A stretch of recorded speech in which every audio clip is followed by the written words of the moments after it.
amend the Customs Prohibited Imports Regulations 1956 to insert a sunset clause of 12 months into the recently amended provisions which ban the importation of lever-action shotguns with a magazine capacity of more than 5 rounds. The effect of the sunset clause will be that 12 months after this amendment comes into effect, the ban will automatically cease to be in place. We also confirm the Government's commitment to ongoing consultation between Minister Keenan and a wide range of key stakeholders, including the group listed below. In return, Senator Leyonhjelm will vote against the Labor amendments to the Migration Amendment Strengthening Biometric Integrity Bill. Please confirm Senator Leyonhjelm's agreement. Now, I did agree to that.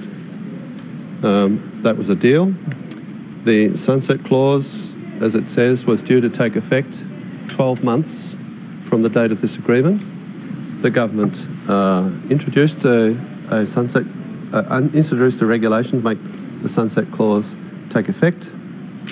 That was due to take effect on the 7th of August this year, 2016. A week before the sunset was due to take effect, the government reintroduced a regulation to reimpose the ban on the importation of that particular type of firearm in contravention of the agreement. When I protested, I was told by Minister Keenan we never intended to allow that into the country anyway. So in other words, the agreement was made in bad faith. So I have made my displeasure known to the government ever since August this year. So it's been 2 months since I was aware that they had no intention of sticking by the agreement. I have whinged at them on occasions. They are well aware of my displeasure. And now all of a sudden, they want my support on the ABCC bill. It's getting to the pointy end, and all of it, and then, you know, amazingly, they discover that this issue is on the table. What a surprise. This is not about the merits of the deal they did with me. Whatever you think of the lever-action shotguns, that's not about the merits of that. It's not about lessening gun laws. I've never said that. I've never sought that. That's not what this is about. This is about trust. If I do a deal with the government and they won't stand by it, how can I possibly talk to them again in future? How can anyone on the crossbench possibly deal with a government that won't keep its word? That's what this amounts to. I have it in writing. I can give you copies of this. Happy to allow you to see it for yourself. We had a deal. They haven't stuck to the deal. How can I ever do a deal again with them in future? That's the question. So, Senator Leyonhjelm, have you actually, approached the government at all about this and saying, well, this is on the table? Have they approached you to find out if they can curry your support for the IR bills in exchange for this particular bill? Yes. So I have been discussing this with them now since, early September, August or early September. They're well aware of my attitude to this. Specifically in relation to the IR bills? No, in isolation. I said this is a matter of trust.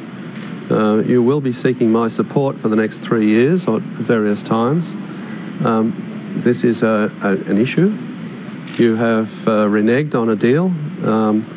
Under what circumstances can I do deals in future and expect you to stand by them? Does that mean there'll be no deal in the ABCC for you as a result of this? I'm not saying where I'm going to land on the ABCC at this point. I will continue to talk to the government. I'm not a dummy spitter.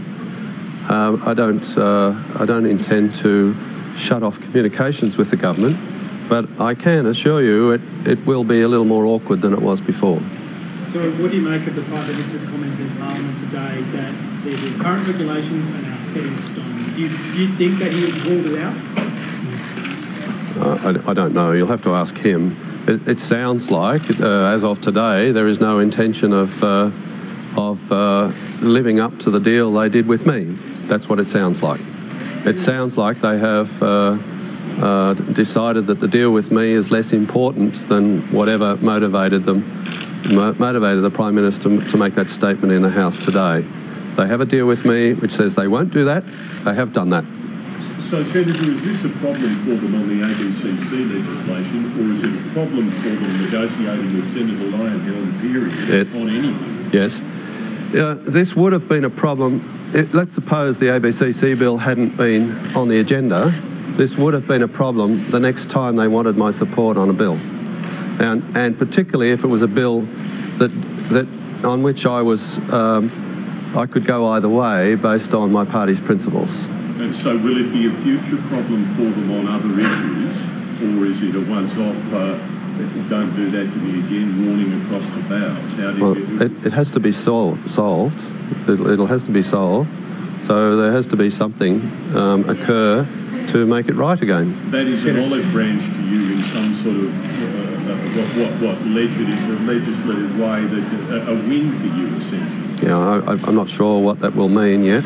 But as it stands, it is an unhealed wound, and it will remain unhealed until something is done to remedy it. Senator, sorry, could I just clarify, picking up on what Tim was asking, is the ABCC categorically off the table? You will not vote for it as a result of this? No, I'm not saying that. The discussions with the government will continue. They want my support on the ABCC bill. They've made it more difficult to get my support on the ABCC bill now, so we'll see where it leads. So what else might you want? So for example, flagged, I think, a sunset clause at one stage you were talking about? No, the sunset clause is what they've reneged on. So what would it take now?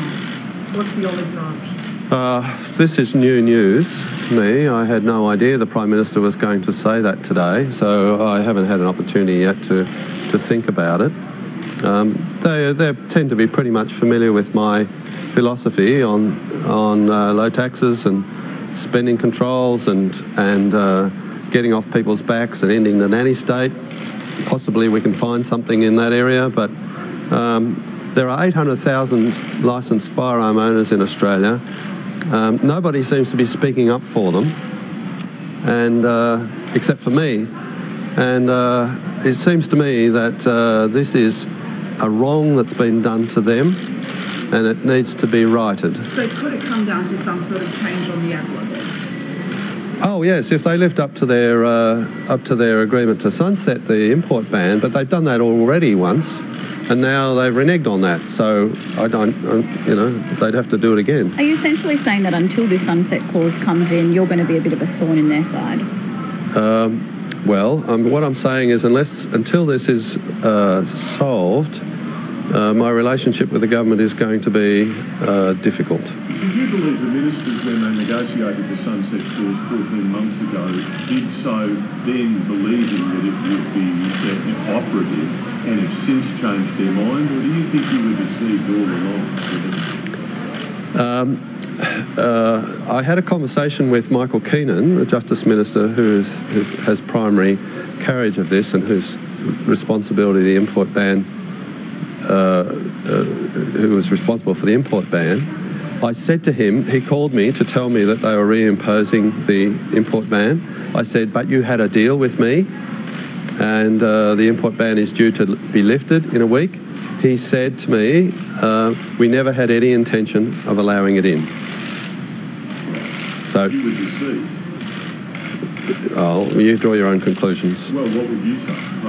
I feel deceived. Yes, I feel as if I have been deceived. Senator, you say this is not about the merits of the Adler, but isn't it? I mean, there are plenty of people, plenty of Australians who don't want to see any shifting whatsoever in Australia's gun laws. Well, this wasn't a shift in Australia's gun laws. The National Firearms Agreement, I haven't been seeking any alteration to that. This import ban that the government imposed on this particular shotgun was actually making the gun laws tougher. All right? Now, in a small way, making them tougher. Now, all I was saying was, don't make them tougher. So I'm not asking for any lessening of the gun laws in this debate. All I'm doing is saying, don't make them worse. So the Prime Minister talked in the House about reclassification under the COAG agreement. If it were the case that the Adler was reclassified, or all lever shotguns are classified into the B category, would then the lift on the ban, the importation ban be lifted on the Adler? If there was no magazine limitation, or if the magazine limitation was brought into line with pistols and rifles, which is 10 rounds, then yes, that's one of the points of discussion I've been having with the government as to whether that's possible. So would that not satisfy everyone? The importation ban would be lifted. Those people who are licensed to own firearms like that would still be then able to own a lever action. Yeah, the issue is about the magazine capacity. Pistols and rifles have a 10-round magazine capacity. For some reason, Minister Keenan thinks more than 5 is a problem. So if shotguns were brought into line with rifles so that they also had a 10-round limit and they were moved into Category B, I think most shooters would be comfortable with that. I think the people who I represent, the licensed firearm owners, would consider that a reasonable outcome. They probably would prefer that single shot and double barrels, which are used a lot in sporting competitions, stayed in Category A, but anything over 2 could go into Category B, and no one would mind that. Yeah. You know if that's part of the discussions at the moment? I have had those discussions with some members in the government, but we didn't reach a landing point. And you know, this issue has been with the government now for 2 months. They have had 2 months to address the fact that I have been dudded on a deal. Irrespective of the merits of the deal, I've been dudded on it. They did a deal with me, and then they welched on it. They've known about that. They've known I've been unhappy about it for 2 months, and only now, when it gets to the crunchy point on the ABCC, that they suddenly go, oh crap, we've got a problem here. Did you get the impression in those negotiations that the government, that those ministers or whoever you were speaking to in the government were open to the reclassification? I haven't been talking to either Keenan or Dutton on this issue, so I can't speak for them. I've been talking to other ministers. What impression did you get from them? Yes, I thought they were open to the idea, yes. Could you perhaps explain to people who don't own guns why one would need a shotgun that could carry 10 bullets instead of 5? What's the practical purpose of that? I'm a libertarian, and I don't answer questions like that. My response to that is, why shouldn't they have a shotgun that carries more than 5 rounds? What does it allow the user to do, though? If you're shooting pigs, for example, which is, in my view, practical environmental management, because pigs are nasty feral animals in the wild and should all be shot. They frequently have substantial litters, and so if you've got more than 5 rounds, you might kill the entire litter rather than miss a few and have to reload, because shotguns with their tube magazines, they're quite slow to reload. So having 7 rounds that you can shoot, it might mean you clean up the litter and rid the country of more pigs. But I also say that in practical terms, the idea of prohibiting the import of the lever-action shotguns with 7 rounds is a bit ridiculous, because you can legally import or legally buy the shotguns with 5-round magazines and buy a 7-round magazine and put it in the shotgun. It's not illegal under state law. It's perfectly legal to do that, and of course it gets around the idea of an import ban. So, you know, it's hard to see what on earth the government thinks it's achieving by imposing a ban on imports of 7-round shotguns. But you know, practicality, reason, logic have long since departed the whole discussion about firearms, quite frankly. Senator, you say this is an ongoing sore which, until the government repairs, remains and threatens your deliberations. What other major government reforms that you can see coming down the track might you be problematic on as a result of this remaining? What else? Well, there's registered orgs, of course. That's the other IR one at the moment. The government's agenda is a bit fluffy at the moment, because they're testing their numbers in the Senate to see whether or not any controversial legislation can get through. I won't vote against reductions in taxes or reductions in spending, for example. So there's our principles are very important in the Liberal Democratic Party. But registered orgs is one. Registered orgs is one. Yes, I could go either way on that one. Right. The childcare, their increase in childcare spending, I don't like that. The vet fee help changes is really, it amounts to a re-regulation of that sector. There are some significant weaknesses in that, so I could argue about that. So this breach of faith might play into your deliberations on all of those. Yeah, well, it was always, it was been sitting there since August. It just happens to be the ABCC bill that's the first that's come up, where my vote is considered crucial, and I've also been prepared to go either way. But if it could have been another bill that came up. And still could. Yes, and still could be, quite so. Senator, are you concerned that this issue, gun control, is threatening to overshadow the entire agenda of the government on industrial relations? That we're no longer talking about IR reform, we're now talking about gun control?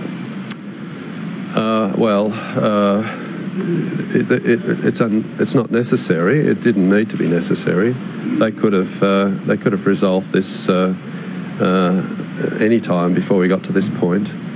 But they've been aware of it, as I said, for 2 months, and they didn't have to renege on the deal.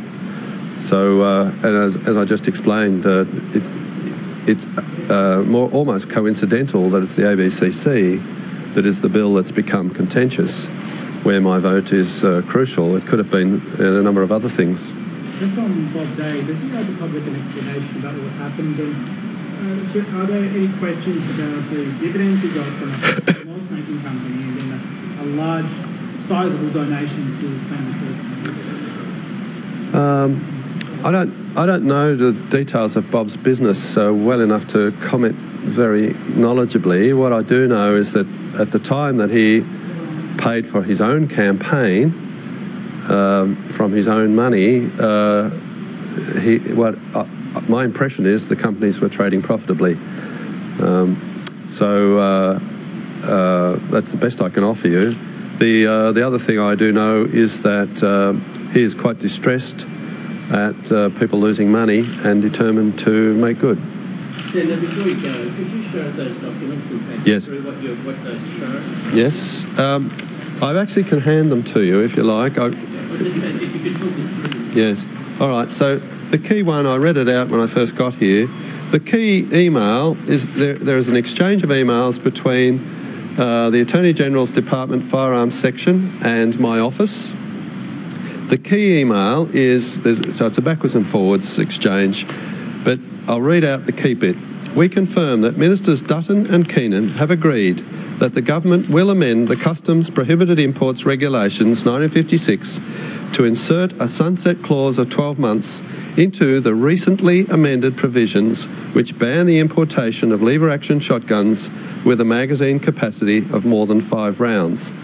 The effect of the sunset clause would be that 12 months after this amendment comes into effect, the ban will automatically cease to be in place.